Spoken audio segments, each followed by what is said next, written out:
Next from Springfield, we hear testimony before the House Committee on Pensions regarding Senate Bill 1, which is designed to reduce the cost of pensions to the state. We begin with House Speaker Michael Madigan, the bill's sponsor, who testifies on the reforms. Following that, we'll hear from some of the bill's opponents. We have 10 members answering the roll. We have a quorum. We have only one item of business before us this morning, and that is House Committee Amendment number 1 to Senate Bill 1. Representative Drury moves to adopt House Committee Amendment number 1 to Senate Bill 1. All those in favor say aye. Any opposed say nay. In the opinion of the chair, the ayes have it. Oh, and I'd like to add Representative Burke to the roll. Welcome. So with that, we will turn to the sponsor of Senate Bill 1, Speaker Madigan. Madam Chair, ladies and gentlemen of the committee, this amendment would offer a comprehensive reform of the Illinois pension systems. It will bring solvency and stability to the four systems, GARS, SERS, SERS, and TRS. The concepts in the package are not new. Many of the provisions have been debated at length, and the House has already approved several of the items in the bill. Number 1, the package would adopt a 30-year actuarially sound funding schedule that will result in 100% funding of the four systems by 2044. It also changes the method of certifying state contributions. Going forward, the systems will certify contributions using what's known as the entry age normal actuarial cost method, which will result in more level payments. The House has already adopted this change in House Bill 1277, sponsored by Representative Singer. 2, the state commits to contribute nearly $1 billion annually once the state has finished paying the current pension obligations. This additional contribution will continue until all systems reach their funding goal. 3, the bill includes a strong funding guarantee. If the state fails to make a required payment under the funding schedule or fails to contribute the additional $1 billion promised, the systems will have a right to bring a mandamus action to compel the state to make the payment. 4, the bill provides a new method for calculating the COLA. Retired members will keep the compounded 3% annual increase that they've received, but going forward, the COLA will be based on 3% of a maximum annuity amount based on their years of service. 5, the salary cap currently that applies to Tier 2 will apply to Tier 1 people also. 6, the amendment raises the retirement age on a graduated scale for current Tier 1 members who are under 45 years of age. There is no change for those 45 years of age and older. This language was already approved by the House in House Bill 1166. 7, current employees will pay an additional 1% toward their pension beginning July 1, 2013, and an additional 1% beginning July 1, 2014. 8, pensions and changes to the pension code will no longer be subject to collective bargaining. Finally, the bill makes clear that the state-funded pension systems are not to use retirement contributions for the purpose of subsidizing the cost of retiree health care. Those are the highlights of the bill, and I'm available for questions. Are there questions for the sponsor from the committee? Representative Poe. Could you explain the health care portion just a little more? It's simply a statement in the bill which will become Illinois law, which I think codifies the status of the situation where it would say that you cannot use pension money to pay for health care costs. Pension money is for pensions. It's not for health care costs. To my knowledge, the state systems are not doing this today, although at one time TRS did it. And then around 1995, there was an IRS ruling which brought on a change so that TRS doesn't do it today. It's done through TRIP. So is there any other changes that we keep hearing out there and there's nothing in this bill to deal with health insurance like increase in those benefits, I mean the cost to the retiree and the current employee? Yeah, none of that is in here. Representative Sanger. I basically have two questions. Number one, it is my understanding this does not include a Tier 2 correction. And now, are there any plans to change Tier 2? And number two, my understanding, it does not include a cost shift, and is there plans to do a cost shift? I have no immediate plans to change Tier 2. I think if there are people that want to change Tier 2, that's an opportunity to talk to those that are proposing changes in Tier 2. Concerning the cost shift, I plan to deal with that in another bill. Representative Zaleski. So, Mr. Speaker, I just wanted to take the chance to thank you for the way the House has approached the pension system. I think we were subject to a large, you personally in the House generally were subject to a lion's share of criticism about the way in which we did the special orders of the week and the way in which we built upon momentum. And for what it's worth, I think that it was a process that led us to where we are today by putting together a large number of components into a bill that hopefully can find bipartisan support. So I just wanted to thank you for that, and I'll be supporting the bill. Okay, I don't see any other questions from members. We do have some opponents that are looking to testify. And so if we can, I'm not sure that the witness slip system has worked perfectly in this instance. So, but I do have, I know I have Michael Kerrigan with the AFL-CIO. Madam Chair, if it's okay with you, I'm going to make a few short comments and then just keep calling on other members to make their comments also. That would be great. And obviously, we could be interrupted at any time for questions. Madam Chair, members of the committee, I'm Michael Kerrigan, President of the Illinois AFL-CIO. I thank you for the opportunity to speak to you on this critical issue, and specifically Committee Amendment 1 to Senate Bill 1. Public employees are willing to do their part in helping to preserve their pension benefits. The problem with this amendment is there is no shared sacrifice. While we, the We Are One coalition members, have been willing to work collaboratively toward a fair and constitutional solution, this amendment represents a diminishment of benefits clearly prohibited by the Illinois Constitution. Fixing a funding issue on the backs of public sector workers, hardworking Illinoisan workers, by slashing their retiree benefits is not good policy and will result in a legal challenge certain to be successful. So with that, I'd like to introduce John Stevens with Freeborn and Peters, We Are One Legal Counsel. I am John Stevens from Freeborn and Peters, here on behalf of the We Are One Coalition. You've heard from me before on various permutations of this bill. I'm here to give you my opinion that by making unilateral cuts in constitutionally protected benefits, this bill fails to pass constitutional muster under the Illinois Constitution, either under a pension clause analysis or a contracts clause analysis. We strongly urge you to look for a constitutional solution to this funding problem, working collaboratively with the parties at the table here today. I'm available for questions. Madam Chair, if it's okay, we'll go to Henry Baer, AFSCME State Council. Pardon me. My name is Henry Baer. I'm the Executive Director of AFSCME Council 31. We represent approximately 40,000 state employees who are in the state-funded pension system, and also about 6,000 university employees who are also in the state-funded system. This bill, in part, does address the crux of the pension problem. It does address the problem of underfunding. It does guarantee that if the state doesn't make its payments to the pension funds, that the pension funds have the ability to sue the state, go to court, get a writ of mandamus, and ensure that the payments are made. Had that provision of this bill been in law 30 years ago, we wouldn't be here today.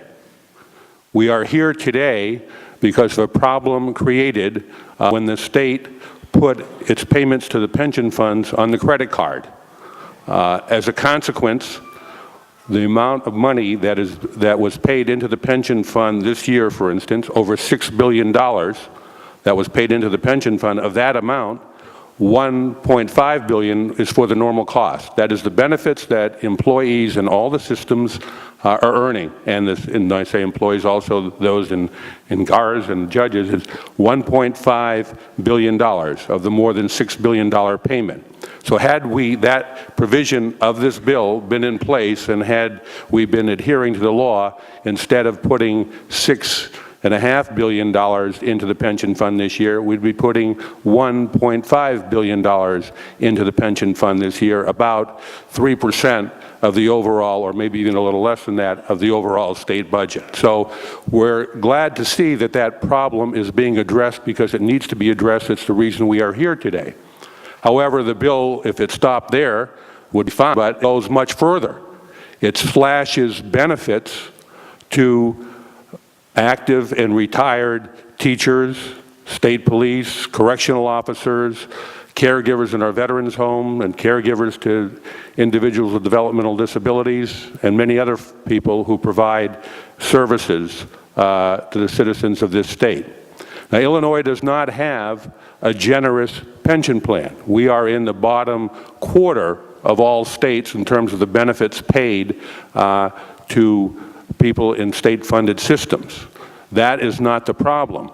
Yet this bill slashes those very modest benefits. I believe the last time I looked at the figures in the SCRS, for example, there was the average pension for someone on the standard formula was $24,000 a year. By our calculation, under this bill, that the benefits that someone would earn after 20 years of retirement would be about 30% less than what they are today. Mr. Baer, can you bring your remarks to a close? I'll conclude my remarks. You know, there's a debate going on in Washington now about Social Security, and there's a fight to preserve Social Security and ensure that those benefits are not cut. 80% of the people in the state-funded pension plans have no Social Security. If you will, their pension is their Social Security. And the cuts that are contained in this bill go way beyond the cuts that are contained in the chain CPI, which has provoked so much controversy. This bill would undermine retirement security, would, in our view, violate the Constitution, and we would urge a no vote. Thank you. Thank you. Next is Dan Montgomery, President of the Illinois Federation of Teachers. Good morning, Madam Chair. Thank you, and members of the committee. Thank you for the opportunity to talk. I am Dan Montgomery, President of the IFT. Right now, I guess it's almost 9 o'clock in schools all over Illinois on this beautiful day. We have teachers who've been at work for at least a couple hours, probably, teaching class.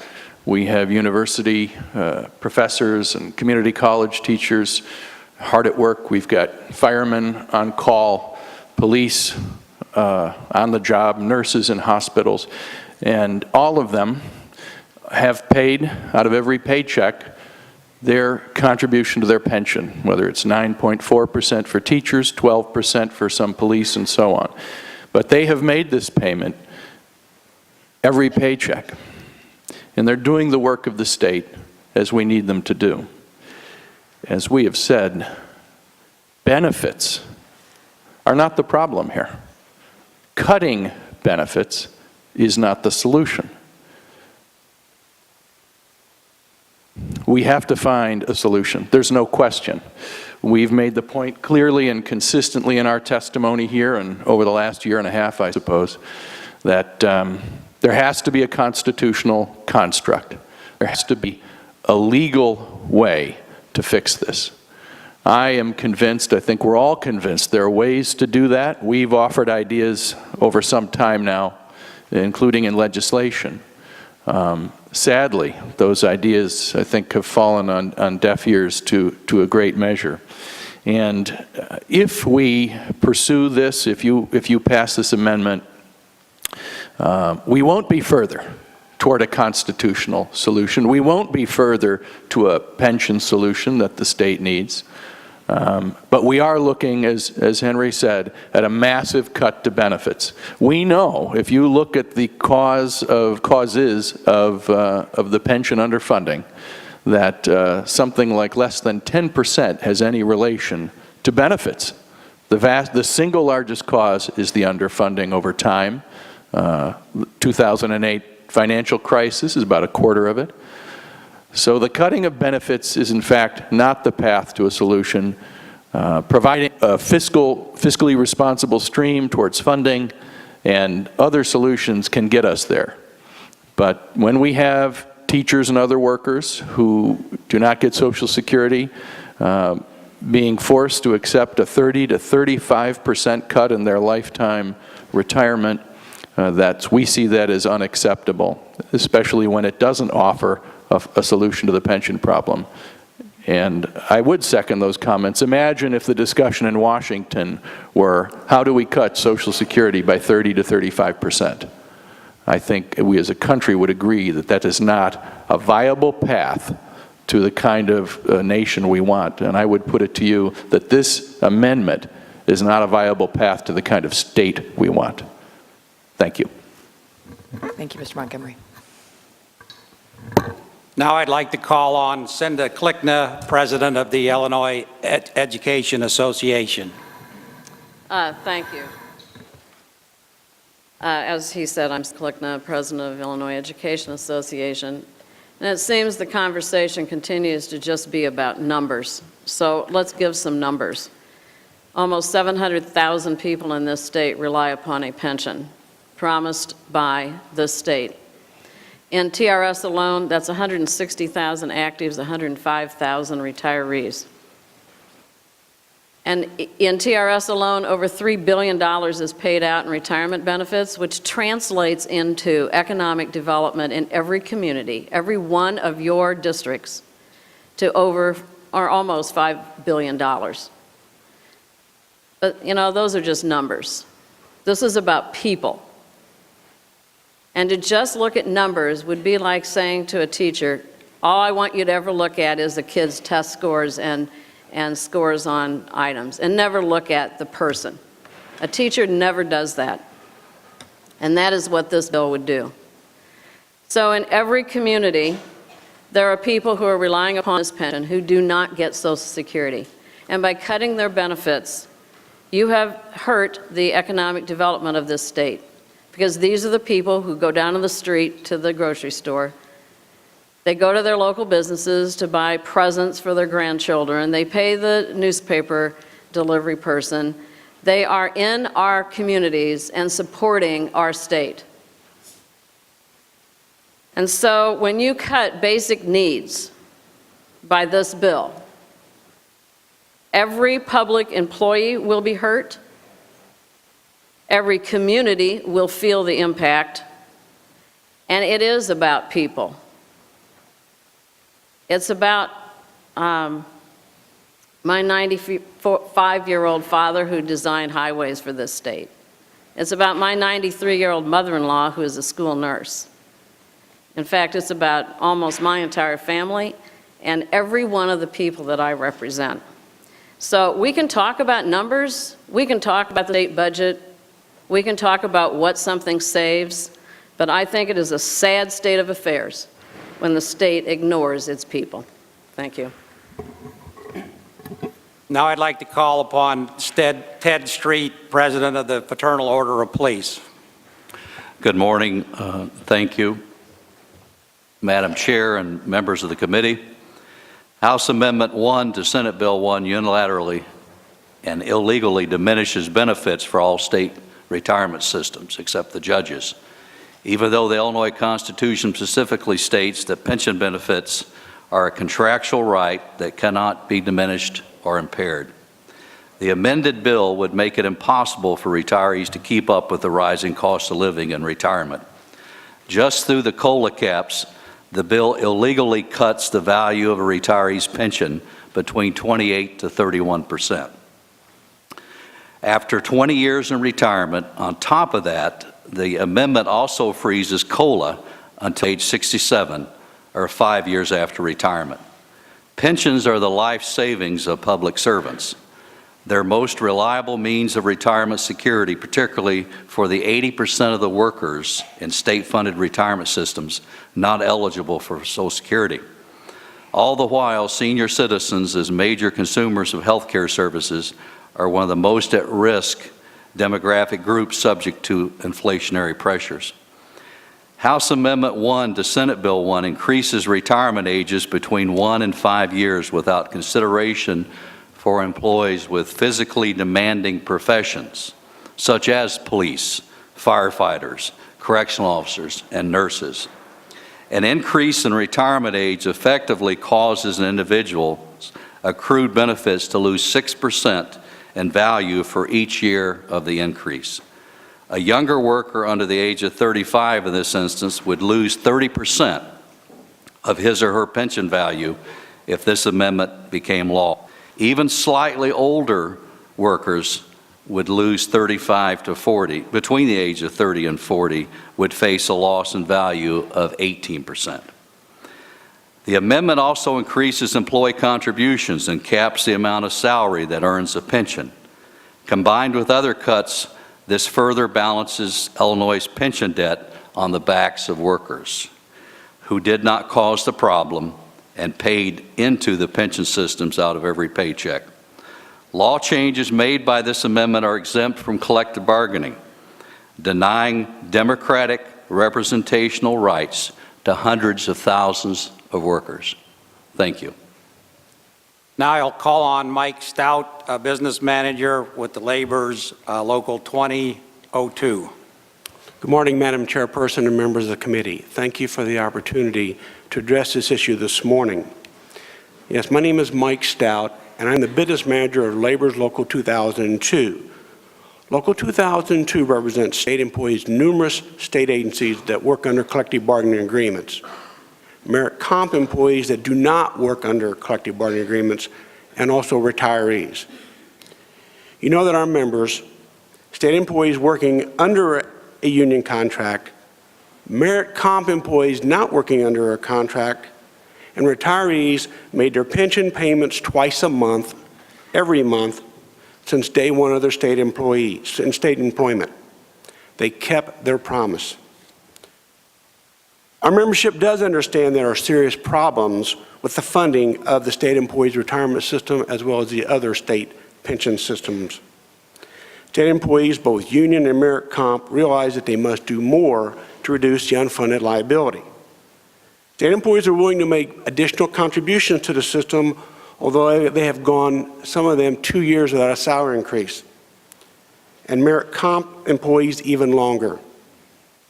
Along with the We Are One coalition, we believe a fair and constitutional remedy can be found.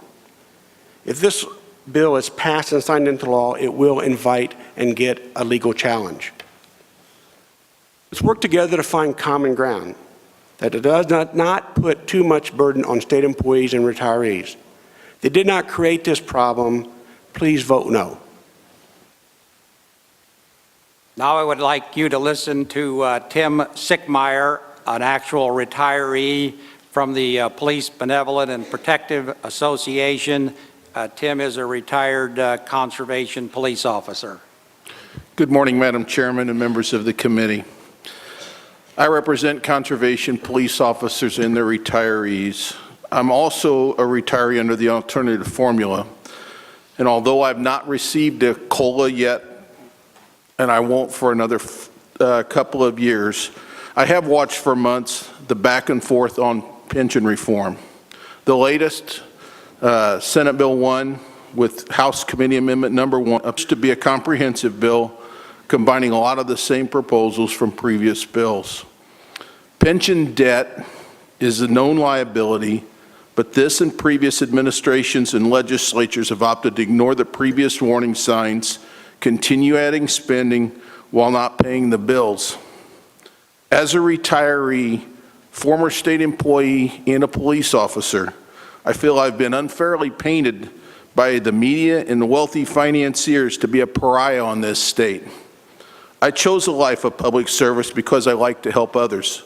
In exchange, this state made a promise to me that it appears it no longer can or is willing to keep. This body has recognized the high-risk nature of law enforcement position and also recognized that the life expectancy is reduced when a person chooses this field. Thus, state police and correctional officers are allowed to retire at an earlier age. However, conservation police officers, Secretary of State Police, and others who were in this same formula have been kicked out. It was acknowledged that it was a mistake and it could be easily remedied. In fact, we had House Bill 2600, which unanimously passed this committee and would have corrected that problem, was forced to be held and not voted on. So now the retirement age has been raised for all workers, including conservation police officers, to age 67. And this bill would then raise it possibly to age 70 or higher. We recently encountered a serious and life-threatening flood in this state. Conservation police officers were some of the first responders to brave the raging floodwaters to rescue people from their homes. How much solace would you have in knowing the CPO that is coming to rescue you or your family in rising floodwaters is 65 or 70 years old? As a retiree, I'm seeing a cost added to my pension. The first, which is set to take effect on July 1st, is a significant rise in health insurance costs. The proposed COLA adjustment appears to punish people such as me who were able to leave at an earlier age and had maxed out, as well as people who took earlier retirement based on incentives promised by the state. Since I have not received my first COLA, I will be seeing an actual cut in my pension benefits. Mr. Sickmeyer, can you bring your remarks to a close? Yes, ma'am. The courts will decide if this state can mess with current retiree benefits. I encourage you to seriously consider other options and not just pass something that have to rely on the courts. Thank you very much. Thank you. Are there questions from members for this panel? Representative Zaleski. Mr. Baer, you mentioned at the beginning of your comments there were components of the bill you brought forth that you thought were good ideas, good policy choices, namely the funding guarantee and the additional $1 billion after the notes have been paid back. Would it be fair to say that you support those individual components of the bill? It would be fair to say that I support the concepts there. I couldn't tell you that, that every T has been crossed and I dotted with respect to the pension system's ability to enforce the payments if the legislature chose not to do that. But it appears to, on first blush, to be very strong language, very positive language. Yes, and I would also support the concept that when the bonds are paid off, that additional money should be put in, because as we all know, the sooner we pay our bill, the less expensive it is in the long run, like any other bill. The sooner you make your payments, the less you have to pay in the long run. So to that extent, there's portions of the bill that give workers within your systems the benefits or things they didn't have prior to the enactment of this bill. Well, I mean, what it does, it gives the people of Illinois a benefit of not having, kicking the can down the road that we didn't have before, which has put us in the position we're now in as a state. We believe strongly that in terms of of people who are in state funded pension systems, that their benefits are guaranteed now by the Constitution, and we believe this bill tries to take that away. But that's, the fundamental guarantee that our members have is the Constitution, not this bill. This bill would undermine their constitutional rights in our view. Would it be fair to say that if this bill were to pass with the funding guarantee, that a worker within one of the systems would have a stronger ability to enforce the state's ability to make the pension payment than they have right now? Yeah, but they would have a lesser payment at the cost of 30%. They would in fact be paying for it, because there's no other. I mean, if you think about whatever amount of money this bill might save, and I didn't hear a figure thrown out, but whatever amount of money it's saved by a reduction in benefits to the people who are participating in the plans. So if you say if it saves $50 billion, that means there's 50, over the next 30 years will be a $50 billion reduction in benefit for people. So you say, well, yeah, you get a benefit, you paid for it. Okay. Thank you, sir. Thank you, Madam Chair. Representative McSweeney. First, let me say that I'm going to support this legislation because I think it's a very serious effort to resolve our state's major problems. $9 billion of unpaid bills, states having problems borrowing money on a cost-efficient basis. We're here today to save your pensions, and I want to praise you and your hardworking members, and that's what I think this legislation is going to do. And Mr. Baer, to that point, will you please acknowledge that this is not a diminishment of existing benefits. We are not cutting, and let me please finish my point, we are not cutting any existing benefits. In fact, there is a cost of living adjustment that is in legislation that will continue, so no existing level of benefits will be cut. So let's get to the point, and I think this is very important, because everyone reports that the 3% current compounded cost of living adjustment is a true cost of living adjustment. Frankly, sir, it has nothing to do with inflation. Inflation has averaged about 1.7% over the last 20 years. So there's actually been a premium to inflation. So all that this legislation is doing is changing the cost of living adjustment, making it closer to real inflation in my view, because it's based on simple, not compounded. So I know respectfully that you've talked many times this morning about a reduction in benefits. Will you acknowledge that the existing 3% compounded has nothing to do with the cost of living, has nothing to do with inflation, and actually has been an enhanced benefit every year, and all that we're doing in this legislation is actually changing that formula going forward, sir? In a word, no.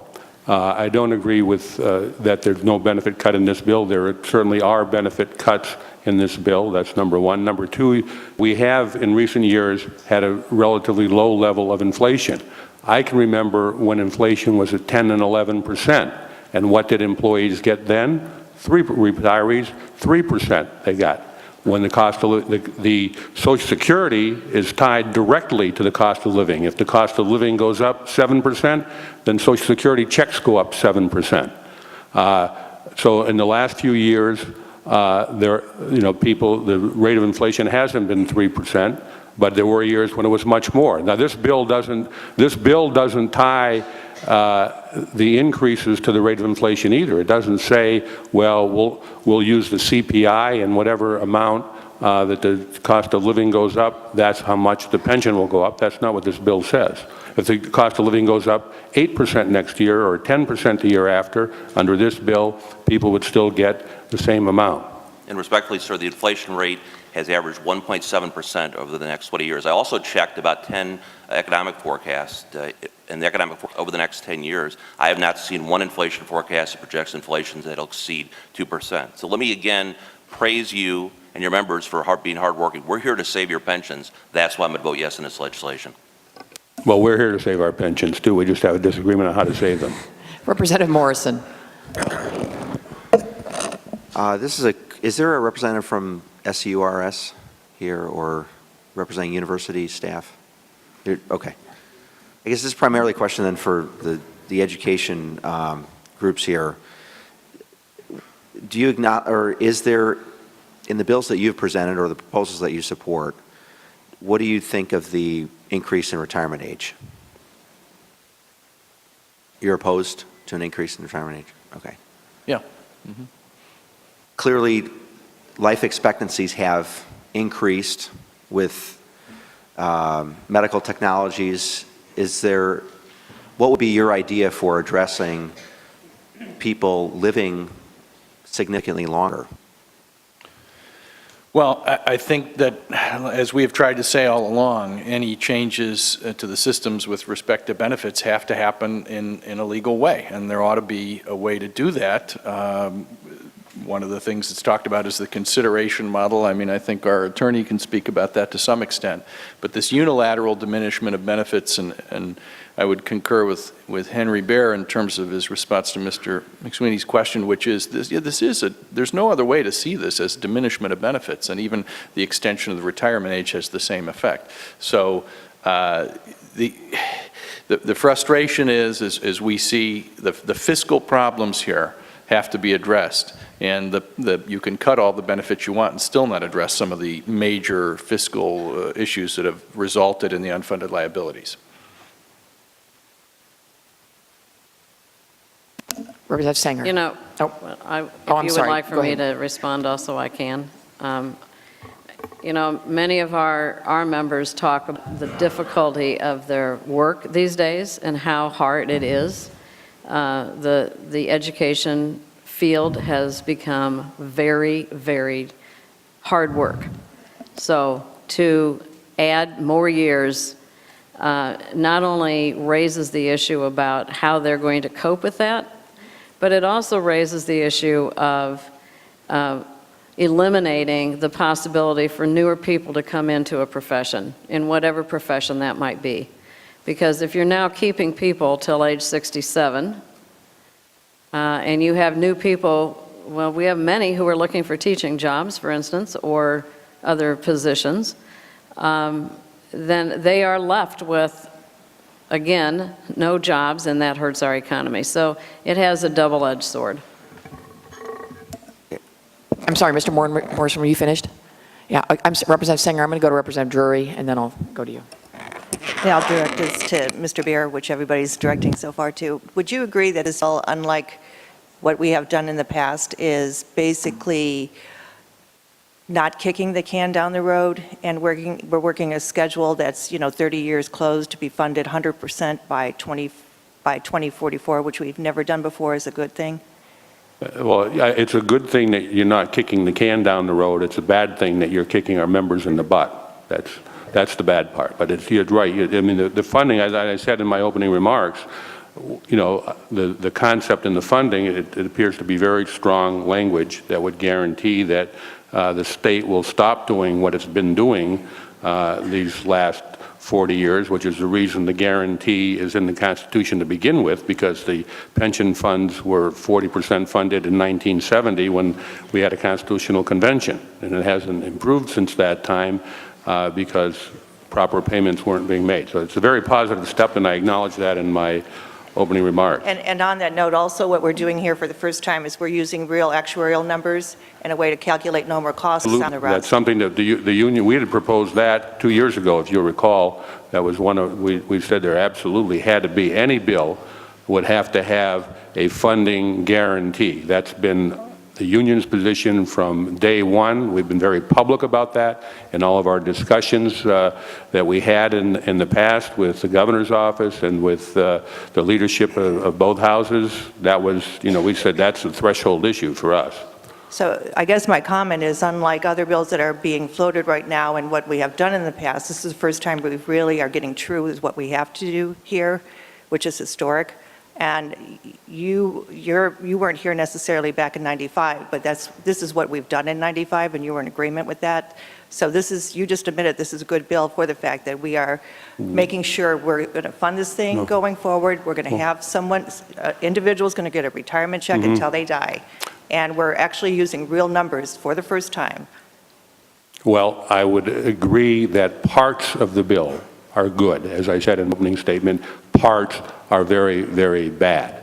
As I said, if the bill had stopped with the funding language, we'd probably be here in support. If that's all the bill did, was guarantee that the state was no longer going to use its credit card, but was going to make the actuarially required payments to the pension funds. If that's all the bill dealt with, and if the bill said also, if it said that they were going to use, when the pension bonds were paid off, they're going to put more money in, we'd probably be here supporting that bill. But unfortunately, the bill, if someone would like to amend the bill to take everything else out, we might have a different position on the bill. Okay, but again, my point is there's other bills floating around that kick the can down the road and do not use actuarials. So this is making sure that if you're retired and you live until 90, you're still going to get a check. Representative Drury. Thank you, Madam Chair.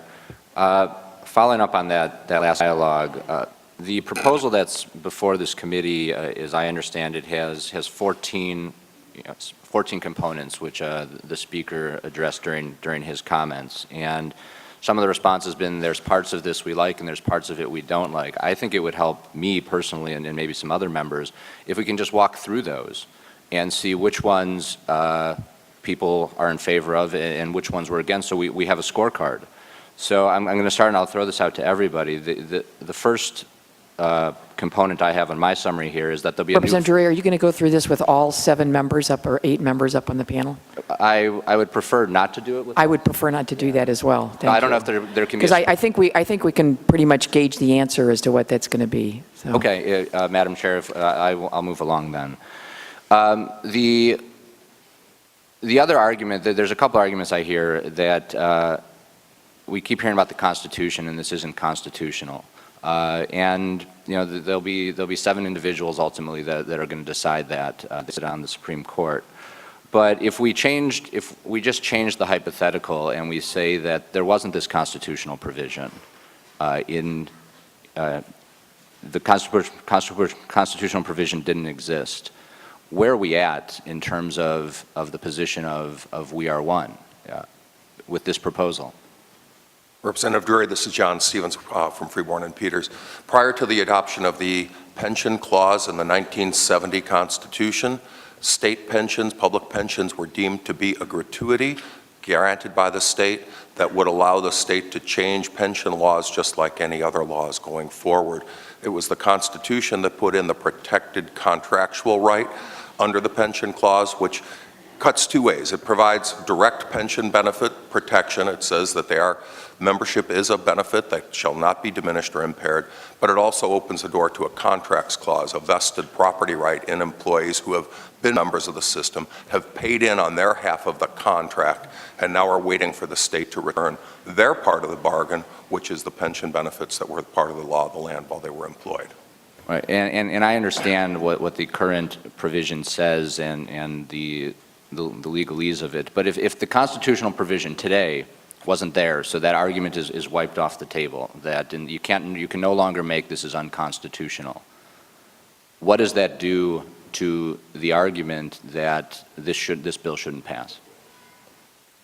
The argument that the bill shouldn't pass is not only a constitutional argument, it's a question of fairness. We do not believe that the pensions that our members earn are overly generous. We don't believe, for instance, in the case of someone in SERS, the average pension, which I think is around $24,000, we don't think that's overly generous. It's also something that the member who's getting that pension has earned. It's something that the member has paid into faithfully each paycheck in order to get it. In the case of people in SDRS, those are on the standard formula. In addition to the 4% that they paid, they gave up a 3% pay increase that everybody else got, so they're effectively paying 7%. In case, teachers pay more, but they don't have Social Security. So we just think it's unfair. We think you're jeopardizing the retirement security of both retired employees and current employees. If I could add, I mean, the members that I represent only can rely upon this for their retirement security, because our state years ago decided that teachers would not be part of Social Security. Just one last idea about your question, and also to Representative Singer's comments about, well, are there parts of this that, are better, and, like the funding, wouldn't people like to have the ARC funding and things like that? It reminds me a little bit of the Corvair. I mean, there were things about that car, I guess, it was unsafe at any speed. And I think you can't assume that those are good things, because if the bill fails on constitutionality, they don't get enacted.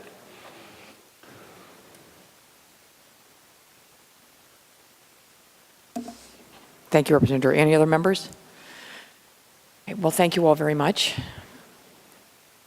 I think with that, we will, Speaker Madigan, did you have any closing comments? All right, with that, Representative Zaleski moves do pass on Senate Bill 1 as amended. The clerk shall call the roll. Neckarts. I'm going to take the chair's prerogative and say a few words. This has been quite a a journey, and there are several people in this room I would like to thank. One would be Speaker Madigan. And I'd add to Representative Zaleski's comments, as the Speaker has been very supportive throughout this entire process and has, I think, encouraged and welcomed input and ideas, and has as I've said, just been supportive, and I'm very grateful for that, Speaker, as we move to address the state's fiscal crisis. I might also like to welcome and thank Leader Cross for what he's done in making this all possible, and in seeing the problem, grabbing onto it, and really adding to the solutions, delving into the issues, and really having a very important leadership role in this. And I would. Senator Biss is out there as well, and none of this would have been possible, I think, for either one of us without the friendship and all the work that he's put into making this happen. And then the initial group of 21 that came on board to sponsor a bill that we put forward in a bipartisan way, I think really is what set the table for us to be here today. I don't relish this. I don't really want to be here doing this, but I think, as you see in the preamble to the legislation, we have a really, really significant problem facing this state, and there's just nothing. We have to look at every aspect of state government. We've done that, and again, you'll see that in the preamble to the legislation. We've asked the taxpayers to step up and pay more, and this is one more aspect and that we're having to look at. We are not alone. Other states are doing this. Rhode Island did it in a more significant way than we're doing it, with more significant impacts to active employees and retirees. So I think we've tried to look at what Rhode Island did and actually accommodate our employees and retirees a little bit more. So I'm very honored and pleased to vote aye. Sanger. Drury. Golar. Yes, Madam Chair, I would like to make a comment. I think what happened as we have taken a journey on many caucuses on this matter, the amendments one after another, we would like I would like to, of course, echo the comments of many of my members in regards to getting where we are today. It's been a very difficult task. The Speaker has pushed and pulled, and we've had more caucuses this year since I've been here, and this is my 7th year on this matter. And I don't think we could really, as a body, probably come up with everything that is going to make everyone happy. But right now, this is a measure that I've gone over, and I will vote yes. Thank you. McSweeney. Yes. Morrison. I'm still, as I've said almost every time this issue has come up, I'm still very concerned that remaining in a defined benefit system as we have is wise policy for decades in the future. I'm gonna vote yes to get this out of committee, but I'm still gonna fight for the real reform I think is necessary. I don't see what the problem is with giving people access to their own retirement money, letting them manage it. I think it's more sustainable. I think it's fairer. And even if this passes on the floor and if it becomes law, we're not finished with pension reform.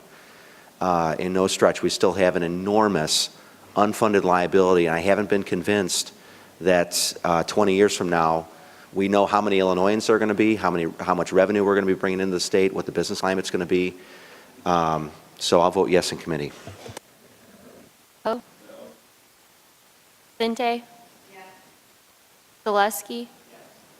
Burke. 9 voting yes, 1 voting no. Senate Bill 1 as amended shall be favorably reported to the floor. You're watching the Illinois Channel, an independent nonprofit corporation formed to provide gavel-to-gavel coverage of Illinois state government and other public affairs events taking place across Illinois.